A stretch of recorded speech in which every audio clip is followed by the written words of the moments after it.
नमस्कार दोस्तों, मैं हितेश चौधरी आपका आप ही के यूट्यूब चैनल पे हार्दिक स्वागत करता हूँ। जैसे कि हम पिछली कुछ सीरीज से टेक्निकल इंडिकेटर के बारे में बातें कर रहे हैं, हमने मूविंग एवरेज और आरएसआई के बारे में बातें की, वो कैसे इंडिकेटर काम करते हैं और उनके रिलेटेड कुछ स्ट्रेटेजीज की हमने बातें आपसे की। आप इस इंडिकेटर को डिटेल में जान के अपने से भी कुछ स्ट्रेटेजीज बना सकते हैं। आज हम इसी तरह का एक और इंडिकेटर यानी कि एमएसीडी के बारे में बातें करेंगे।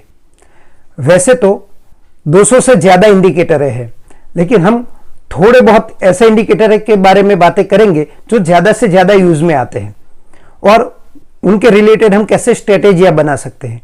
जैसे कि प्राइस एक्शन के साथ मिला के एक या दो इंडिकेटर यूज़ करके हम अपनी एक्यूरेसी बढ़ा सकते हैं। तो आज हम जो इंडिकेटर के बारे में बात करने वाले हैं यानी कि moving average conversion diversion MACD, जिसका इतिहास 1970 में गेराल्ड एप्पल ने किया था। अब ये इंडिकेटर एक मोमेंटम इंडिकेटर है। आप लंबे ट्रेंड के लिए इसका इस्तेमाल कर सकते हैं, बड़ी मूव आप इससे कैप्चर कर सकते हैं, लेकिन इसका इस्तेमाल कैसे करते हैं, इसके रिलेटेड हम कौन कौन सी स्ट्रेटेजियां बना सकते हैं और इसका एक्यूरेसी रेट क्या है, ये सारी चीजें हम आज की वीडियो में जानने वाले हैं। तो बिना देर गवाए हम वीडियो अपनी शुरू करते हैं। लेकिन वीडियो शुरू करने से पहले अगर आप इस चैनल पे नए हैं तो जल्दी से सब्सक्राइब कर लीजिएगा और हमारी वीडियो आपको पसंद आती है तो इसे लाइक करना मत भूलिए। तो सीधे हम चलते अपनी स्क्रीन पर। तो अब हम आ गए अपनी स्क्रीन पे और आज हम मूविंग एवरेज कन्वर्जन डाइवर्जन के बारे में पढ़ेंगे। इसकी खोज 1970 के दशक में गेराल्ड एप्पल ने की थी। ये जो मूविंग एवरेज डाइवर्जन कन्वर्जन यानी कि एमएसीडी है, वो एक मोमेंटम इंडिकेटर है, यानी कि ट्रेंड मोमेंटम इंडिकेटर होने की वजह से हम इससे बड़े बड़े ट्रेंड कैचअप कर सकते हैं। अब बात करें कि एमएसीडी का फॉर्मूला क्या है, तो जो एमएसीडी है उसमें दो लाइन होती है। पहले आपको पिक्चर दिखा दूं, इस तरह की दो लाइनें होती है। एक होती है एमएसीडी की लाइन और एक होती है सिग्नल लाइन। जो एमएसीडी की लाइन होती है वो ईएमए से बनती है, यानी कि 12 period EMA and 26 period EMA का जो डिफरेंट होता है, उससे जो लाइन बनती है उसे हम एमएसीडी लाइन कहते हैं। और जो सिग्नल लाइन होती है वो 9 पीरियड ईएमए की लाइन होती है, यानी कि यहाँ दो टाइम के ईएमए हुए, एक शॉर्ट टाइम ईएमए और लॉन्ग टाइम ईएमए का फॉर्मूला होता है। आप देख लीजिए कि जो 12 पीरियड ईएमए का होता है उससे 26 पीरियड ईएमए को सब्स्टिट्यूट किया जाता है और जो मिलता है वो एमएसीडी सिग्नल कहते हैं। और सिग्नल लाइन होती है वो 9 पीरियड ईएमए की होती है। अब ये जो एमएसीडी लाइन जो ये मैंने आपको सेटिंग बताई, यानी कि जो बाय डिफॉल्ट सेटिंग होती है 12 पीरियड और 26 पीरियड की ईएमए की लाइन, वो सबसे ज़्यादा डेली टाइम फ्रेम पे हमें इस्तेमाल करने पे इसका रिजल्ट अच्छा मिलता है। अगर आप इसे कोई और टाइम फ्रेम पे इस्तेमाल करना चाहते तो इसके सेटिंग में जरा से हमें चेंज करना पड़ता है। अब जो मैंने अभी आपको बताया कि आपको अगर लॉन्ग ट्रेंड, बड़ा सा ट्रेंड है, यानी कि पहले तो एक ट्रेंड होना चाहिए और उस ट्रेंड में अप ट्रेंड होना चाहिए या फिर डाउन ट्रेंड हो। अब एक ट्रेंड फॉलोइंग सिस्टम होने की वजह से ये जितना ट्रेंड में रहेगा तब तक आप इसे राइड कर सकोगे।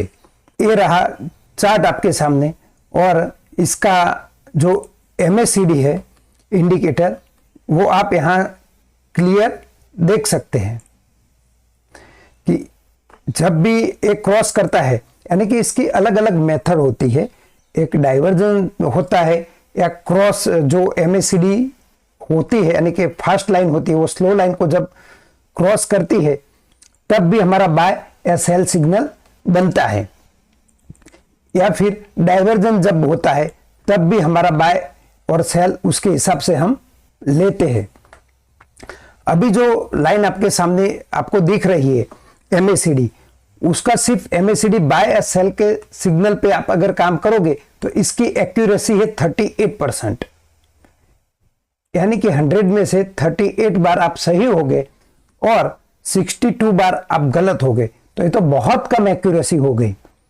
लेकिन आप इसको प्राइस एक्शन के साथ, सपोर्ट रेजिस्टेंस के साथ, ट्रेंड लाइन के साथ मिला के इस्तेमाल करोगे तो इसकी एक्यूरेसी बढ़ के 50 to 60% हो जाती है। वो कैसे बढ़ाते हैं वो आगे हम देखेंगे। तो ये हो गए MACD के बारे में बेसिक सी बात है कि MACD क्या होती है, वो कैसे बनती है और हमें कैसे इस्तेमाल करना है। उसके थोड़े कीवर्ड हम देख ले कि क्या क्या हमें ध्यान रखना है। तो जो MACD होती है वो हमें एंट्री और एग्जिट पॉइंट डिफाइन करके देती है। वो 12 और 60 पीरियड जो EMA होता है वो बाय डिफॉल्ट होता है, वो ज्यादा से ज्यादा डेली टाइम फ्रेम में हमें वर्क करने पे उसकी एक्यूरेसी अच्छी मिलती है। सिग्नल लाइन होती है वो 9 पीरियड की होती है, यानी कि बाय डिफॉल्ट जो सेटिंग होते हैं 26, 12 और 9 पीरियड का होता है। अब हम बात करेंगे MACD क्रॉसओवर की। जैसे कि मैंने आपको बताया कि जो फास्ट लाइन होती है वो स्लो लाइन को जैसे ऊपर की साइड से नीचे की ओर क्रॉस करेगी तब हमारा बनेगा सेल सिग्नल, और जैसे फास्ट लाइन होती है वो नीचे से ऊपर की ओर क्रॉस करेगी तो वो होता है बाय सिग्नल। उसे हम अभी चार्ट पे देखेंगे। तो आपके सामने जो पहला चार्ट है उस पे आप देख सकते हैं कि यहां पे हमें बाय सिग्नल मिला था। जो ब्लू लाइन है वो हमारी MACD की लाइन है और ये जो ऑरेंज लाइन है वो सिग्नल लाइन है। अब ब्लू लाइन ने ऑरेंज लाइन को यहां पे क्रॉस किया तो यहां पे आप देख सकते हैं कि उसके बाद मार्केट कहां तक नीचे आया, और इसके बाद जब तक वो दोबारा क्रॉस नहीं करती तब तक हम इस ट्रेड में बने रहेंगे। यानी कि यहां पे सेल करेंगे इस कैंडल पे और यहां पे हमारा बाय होगा। इतनी मूव हम आराम से यहां पे कैच कर सकते हैं। लेकिन जैसा कि मैंने बताया आप इसे सेपरेट में देखोगे तो इसकी एक्यूरेसी रेट ओनली 38% है। तो इसको कैंडलस्टिक के साथ भी देखना है तो आप यहां पे देख सकते हैं कि यहां पे जो कैंडलस्टिक बनी है हम उसे कहते हैं बेरिश एंगल्फिंग पैटर्न, और इस कैंडल के नीचे हमारी एंट्री हो जाती है।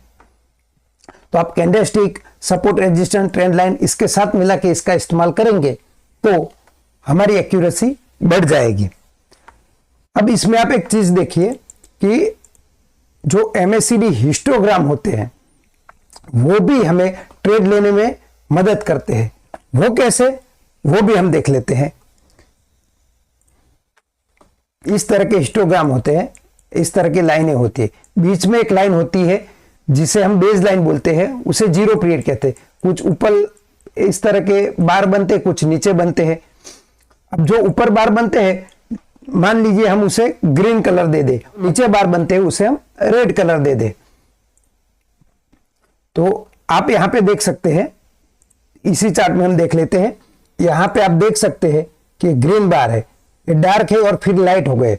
अब लाइट और डार्क क्या हमें सजेस्ट करते हैं तो वो मैं आपको बता दूं कि ये जो बेज लाइन, ये जो सिग्नल लाइन और MACD लाइन का जितना डिस्टेंस रहेगा उतनी मूवमेंट ज्यादा रहेगी, तो वो एकदम डार्क ग्रीन है।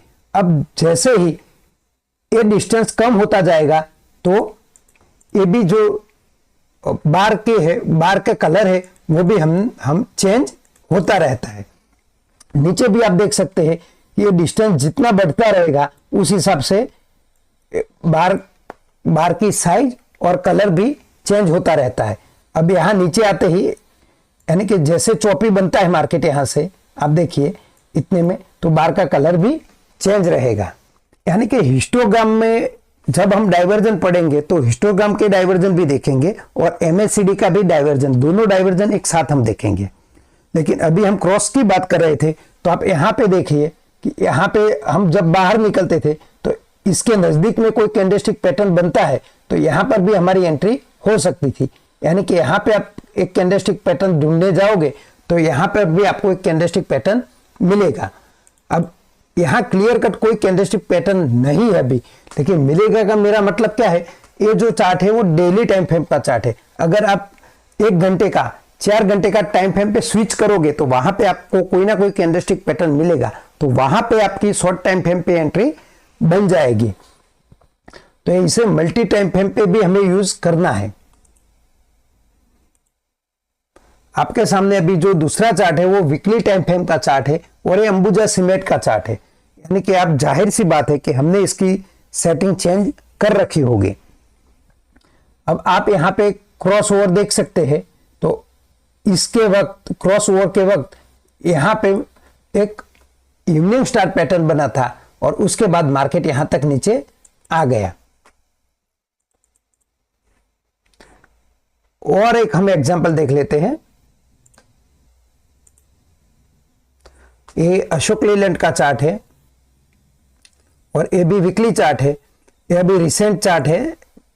तो आप देखिए यहां पे कैंडलस्टिक पैटर्न क्या बनी थी और यहां पे क्रॉस ओवर मिल चुका था। अब यहां पे जो कैंडलस्टिक पैटर्न बनी थी आप हमें कमेंट बॉक्स में लिख दीजिए ताकि हमें पता चले कि आप कैंडलस्टिक पैटर्न में महारत हासिल कर चुके हो। अगर आपने कैंडलस्टिक पैटर्न अभी तक नहीं सीखी है तो हमारी चैनल पे जाके आप उसकी वीडियो देख सकते हैं और सीख सकते हैं। अब हम सीखेंगे MACD क्रॉस ओवर, लेकिन MACD क्रॉस ओवर सीखने से पहले मैं आपको बता दूं कि हम जो भी आपको चार्ट दिखाते हैं वो किसी में हमारी खरीद या बेचने की राय नहीं है, ये सिर्फ आपकी एजुकेशन पर्पज के लिए है। और MACD को कैसे इस्तेमाल कर सके वो बताने के लिए मैंने कुछ चार्ट ढूंढ के आपके लिए लेके आया हूं। अगर आप हमसे इसी तरह डिटेल में सीखना चाहते हैं तो जो डिस्क्रिप्शन में नंबर दिया है उस पर हमारा कांटेक्ट कर सकते हैं। हम बेसिक से लेके एडवांस और एडवांस से लेके प्रो तक का कोर्स करवाते हैं, जिसमें ऑप्शन, फ्यूचर, स्टॉक सिलेक्शन और सारे indicator, market sentiment, market breadth, ये सारी चीजें हम अपने कोर्स में इन डेप्थ में आपको बताते हैं। तो कोई डिटेल में सीखने का इच्छुक है तो वो हमसे डिस्क्रिप्शन में दिए गए नंबर पे कांटेक्ट कर सकता है। और हमने बड़ी मेहनत करके आपके लिए ये प्रेजेंटेशन बनाते हैं ताकि आप आराम से हमारी बातें समझ सके। तो ये प्रेजेंटेशन अगर आपको चाहिए तो आप किसी भी 5 ग्रुप में ये वीडियो शेयर कर दीजिए। आप LinkedIn, Twitter, Facebook, Telegram, WhatsApp, बहुत सारे ग्रुपों में है, किसी भी 5 ग्रुप में जाके हमारा ये वीडियो शेयर कर दीजिए और उसका स्क्रीनशॉट जो नीचे डिस्क्रिप्शन में नंबर दिया है उस पर हमें भेज दीजिए, तो हम आपको ये PPT अवेलेबल करवा देंगे। या जो angel one demat account opening का लिंक नीचे दिया है उससे अगर आप ये डीमेट अकाउंट ओपन करते हैं तो उसका स्क्रीनशॉट हमें भेज दीजिए, तो भी हम आपको ये प्रेजेंटेशन अवेलेबल करवा देंगे। तो बिना देर गवाए फिर से अपनी वीडियो की ओर चलते हैं और अब हम पढ़ेंगे MACD डाइवर्जन के बारे में।